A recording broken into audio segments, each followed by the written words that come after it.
we're going to be looking for Kellie and Emily, Kellie Pirie, Kellie-Lynn Pirie, and Emily Duggan. And they were recently featured on a documentary called The Gender Wars in, or actually not the Gender Wars in Canada. It was very well done. I'm going to put the information where you can find Kellie and where you can watch Emily on her podcasts into the chat. I found Kelly on the side of the highway near Brandon, Oh, Manitoba, when I was on my way across the country this summer. We happened well, to be that's going another. we happened to be going the same direction from Winnipeg on the same day, and she hopped in the Jeep with me, and I took the roof down, and we had a chance to chat until Regina, and then I visited Emily in the Castlegar region in the Kootenays. So glad to have both of you on the grassroots panel. And sorry, our duty. I think I got excited and cut you off. No, that's okay. I was just going to say that's another place to find Kellie, but not one that we're probably going to find through my notes in the chat. All right. Shall we give you the floor? Do you have a presentation to share, Emily, or Yeah, I thought Kellie was going to go first, but I can go first if that's what she would like. I'll leave the order to you guys. Well, I'll go for it because I don't see Kellie there. Maybe give her a minute to get organized there. But I'm Emily Duggan, and thank you very much for having me. Oh, there you are, Kel. You wanna take over? We're supposed to be together, so go ahead and start. Okay. Um, so I'm Emily Duggan, and I'm in the West Kootenays of British Columbia.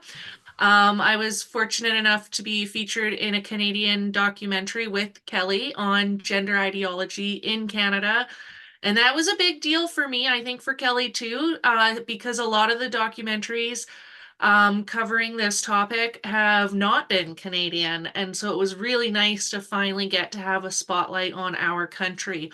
I know personally, when I'm in these conversations with people who are either on the fence or on the other side of the fence, a lot of the time a response that I get is, oh, that's happening in the UK, or oh, that's down in Florida.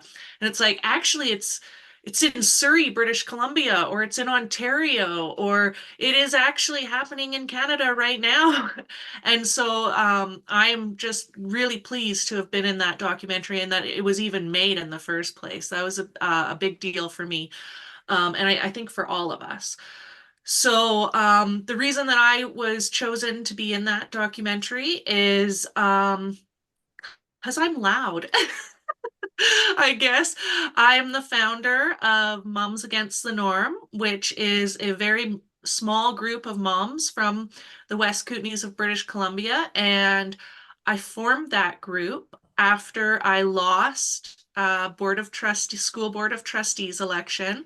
And I just wasn't done talking yet. So I created the group. I created a podcast on Rumble that you can find under Moms Against the Norm. And my podcast is called A Conversation with Emily. Kellie has been a guest on it. She's marvelous. And I just talk to regular, everyday human beings and their experience with gender ideology. I've now run twice for school board trustee. I've lost both times. The second time I lost to a biological woman who believes to be a man and does drag story time for kids. And so it's very interesting to see that that's who I lost to. um, but it hasn't slowed me down. It's just actually given me a larger platform, and I continue to trudge forward and to put out more episodes of my podcast to share as much information as possible because for the most part, anybody who speaks up against gender ideology gets the big silence. And I try to present as an example that um, bullying us isn't going to silence us, calling us names, trying to cancel us. We still have a valid point. We're standing in truth, in reality. Biological science matters. And it's important that we continue to speak these things and stand up for each other. Um, And so I believe that those are the reasons why I was chosen as a parent, to represent parents in the Canadian Gender Wars documentary. And yeah, I'm going to continue doing what I'm doing because I feel like I've got a lot to offer.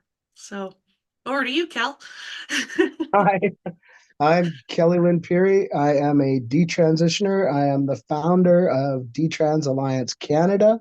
I have no government funding. I have no employees. I have no physical address where I exist with an office. I am a small grassroots organization that is just starting out. And yes, I am just over a year old. These are all critiques that have been thrown in my face by the trans rights activists here in Edmonton, because I spoke at the news conference that Danielle Smith held.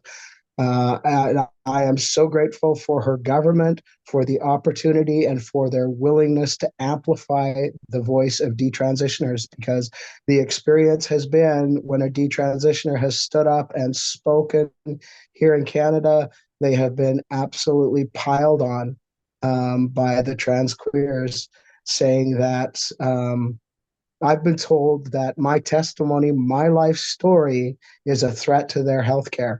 And yeah, so Gender Wars in Canada was an opportunity to have my voice heard. And it was an opportunity for it ended up, we were a panel of women who spoke up about our experiences of being canceled, or how genderology has impacted our lives. And I so appreciate the willingness to take the risk and have our voices to be heard. Yeah. And it was an absolutely amazing. They were so respectful. They were so kind.